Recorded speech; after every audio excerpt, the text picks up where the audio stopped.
It began with a mistake, or rather, with what most would have called one. A late-night session, too much cloud cover, and a consumer-grade DSLR camera rigged on a second-hand tripod. The photographer, just one person, wrapped in a hoodie against the suburban chill, had aimed higher than their lens was built for. Not toward the moon or a named constellation, but deep into the summer sky, beyond Sagittarius.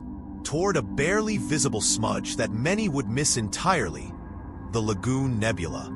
From Earth, it's no more than a blur, barely brighter than the background noise of city lights. But through the camera's long exposure, the blur became a pulse. Not vivid, not sharp, but alive.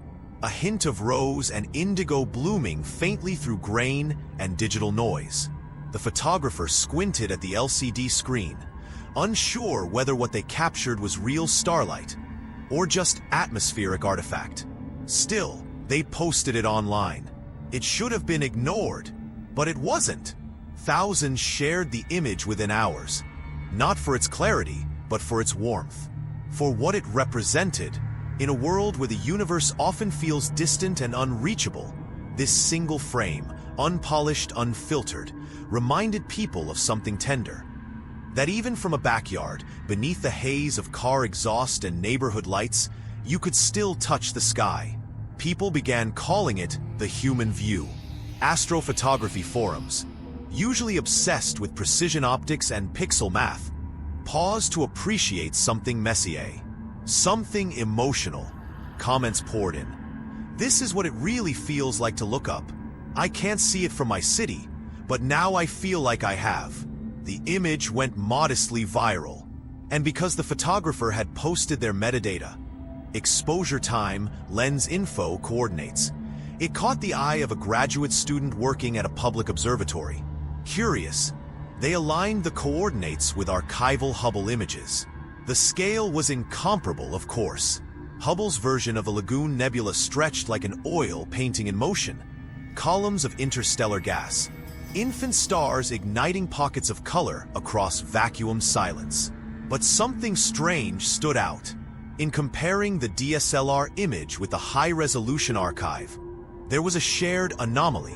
Not obvious at first, just a glimmer, an asymmetric smudge off-center in both frames. In the telescope shot, it could have been dust. In the DSLR, a compression artifact. But their position matched. Across wildly different instruments, captured weeks apart, something was sitting within the lagoon's radiant swirl. Not a planet, not a known star, just a stain of stillness.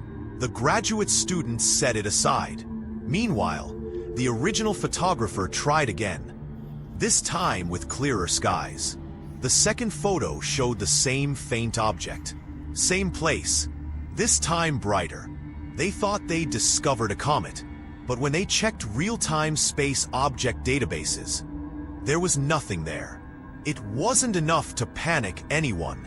Not yet, but something quiet had been set in motion. A chain of awareness, from backyard to server farm, from hobbyist hands to lab instruments, all because of a single image, soft-edged, imperfect, but unmistakably curious. As the frame continued to circulate, people began overlaying it with their own. The smudge appeared in at least 5 other amateur attempts, some taken years earlier. The thing had been there a while, quiet, unnamed, never noticed until someone aimed just wrong enough, with just the right amount of hope. And so the story of the Lagoon Nebula began not with science, but with sentiment. With one camera, one ordinary lens, and a night full of clouds, the universe, it seemed, could still be caught off guard, could still be glimpsed not through billion-dollar glass, but through curiosity, patience, and a long look into the dark. In the final moment of this first chapter, we see the original photographer, nameless, faceless, uploading one more shot, slightly clearer. The nebula glows a little deeper. But now, so does the shape beside it. Just faint enough to miss if you're not looking. But it's there, waiting to be noticed again. The image made its quiet rounds, slipping through servers, circulating in hobbyist newsletters, becoming a curiosity in academic message threads. And then, without warning, it reached a machine that was not programmed to feel awe, but to notice. A pattern recognition AI, buried in the systems of a Chilean sky survey project, flagged the anomaly for cross-check. Not because it looked strange, but because it didn't. The object seen in the backyard image had perfect symmetry across 3 decades of unrelated data. Subtle, yes, but consistent in location, brightness, and tone. No drift. No motion blur. It had been in the same place since at least 1993. And yet, no telescope had logged it officially. No paper had named it. No catalog tagged it. That's what triggered the alert. At a quiet observatory in Atacama, researchers aimed a narrowband lens toward the Lagoon Nebula under crystal-clear skies. Their instruments were leagues beyond the backyard setup. They expected to confirm a dull object, probably a forgotten star or imaging artifact. Instead, what returned stunned them into silence. The smudge wasn't just visible, it was resolving. Layered folds of light shimmered around it like petals opening in zero gravity. It had depth, reflectivity, but no emission lines, no heat signature, no gravitational lensing. In raw terms, it wasn't made of any known matter. It was there, but it wasn't real, like a hole in the code of the universe, stitched into light but untouched by it. They ran filters, shifted exposures, flipped polarities. No change. The object didn't blink, didn't flicker. It just observed. When rendered in false color, its structure resembled an iris. Not metaphorically, not poetically, precisely. A radial pattern of reflective ridges, a dark center, and a gleam that tracked the observer's angle. It looked like an eye, one impossibly far, yet somehow fixed on the camera. Every time it was viewed, the same eerie sensation echoed in reports. It wasn't being captured. It was watching back. The name came quietly, almost jokingly at first. The eye that never blinks. But within days, it was all over academic channels. Forums debated its nature. Was it a lensing phenomenon? A defect in the CCD matrix? A shadow cast by some unknown interstellar field? One astrophysicist called it a photonic cyst, a bubble of trapped light reflecting nothing and everything at once. But there was one thing no one could deny. Every attempt to photograph the Lagoon Nebula from then on showed the eye more clearly, not fainter, not fading, stronger, as if the more people looked, the more it looked back. And then came the behavioral anomaly. A small amateur observatory in Finland attempted a rapid sequence capture. 120 images in under a minute. The eye didn't stay still. Frame by frame, it adjusted. Slightly, precisely, as if it noticed the speed of observation and responded. A brightness pulse synced to the camera shutter. Not random, reactive. The deeper implication crawled through message boards like a virus. We weren't observing the eye. The eye was watching us observe. It was no longer a question of what it was made of. It was now a question of who was doing the watching. Scientists scrambled to replicate the effect, but each result fed into the same paradox. The eye could only be seen through indirect, non-observatory channels. High-end instruments caused image interference. Backyard scopes showed it best, as if the object resisted scrutiny, thrived in casual attention, but deflected precision. And perhaps that was the most unsettling part. The eye didn't want to be measured. It wanted to be seen. By you. By us. By anyone who dared look long enough into that corner of sky where the Lagoon Nebula bloomed in silence. And somewhere, in the folds of the expanding cosmos, the eye waited. Not hiding, just watching, as it had for decades, maybe centuries. Unmoving, unblinking, always open. Somewhere inside the data, A different kind of silence began to take shape. Not the absence of sound, but the quiet left behind when something leaves a record before arriving. A quantum physicist reviewing archival frames from a 2005 star mapping survey noticed it first. They weren't even looking for anomalies, just aligning time-stamped light curves to calibrate a teaching dataset. But when they overlaid the frames, frame by frame, the stars moved as expected. Except one. The eye didn't move, but it wasn't fixed either.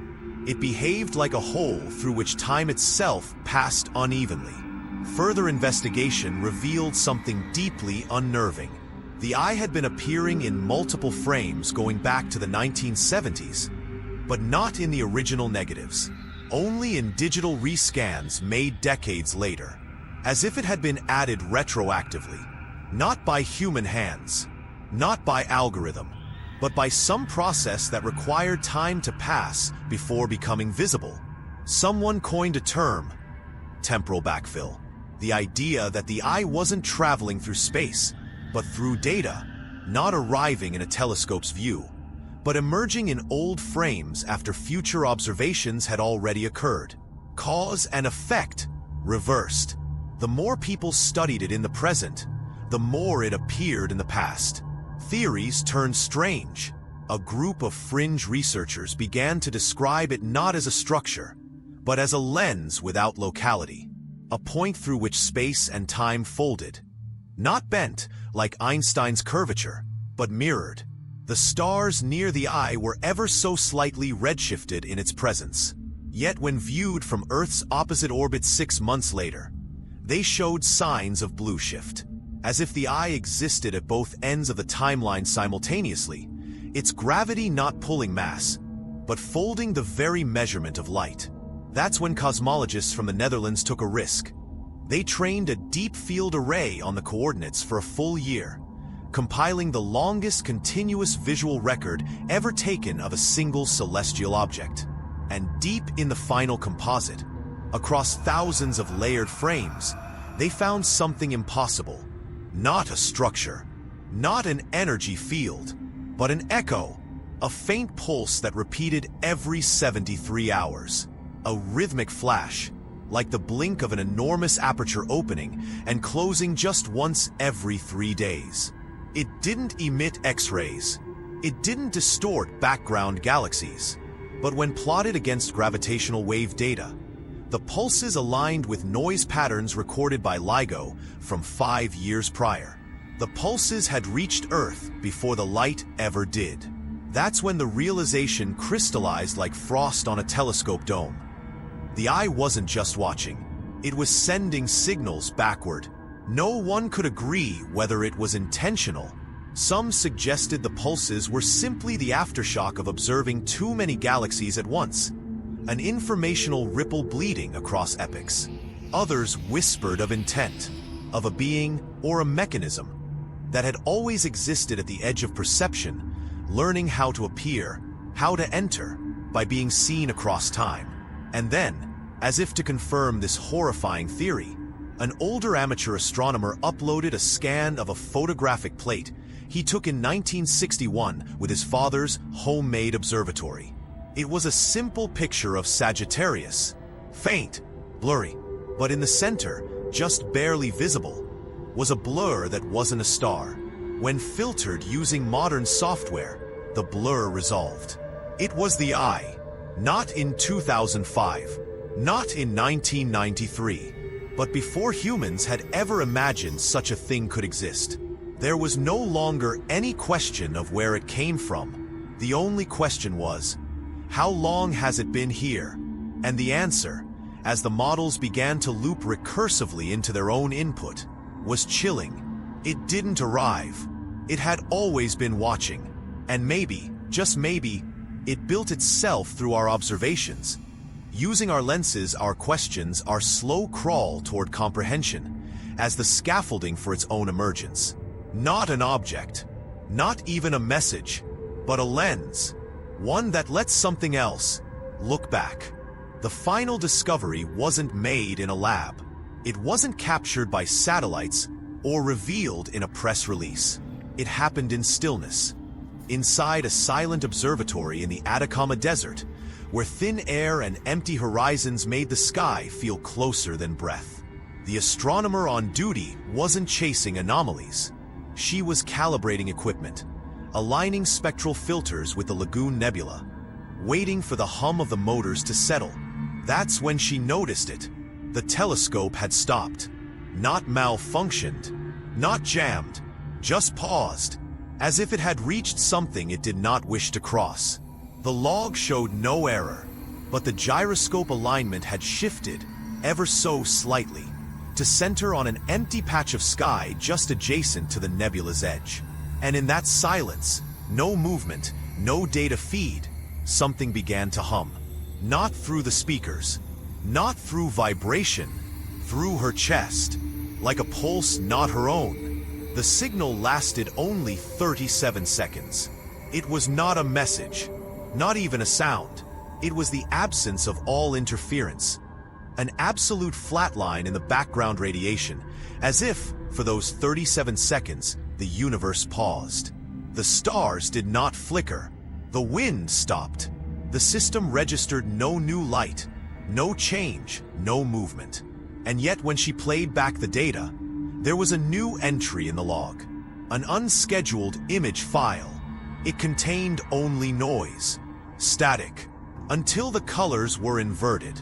In the void of the processed image, in pale inversion of black and white, was the Lagoon Nebula, but warped, folded like fabric around a central dark patch that hadn't been there before.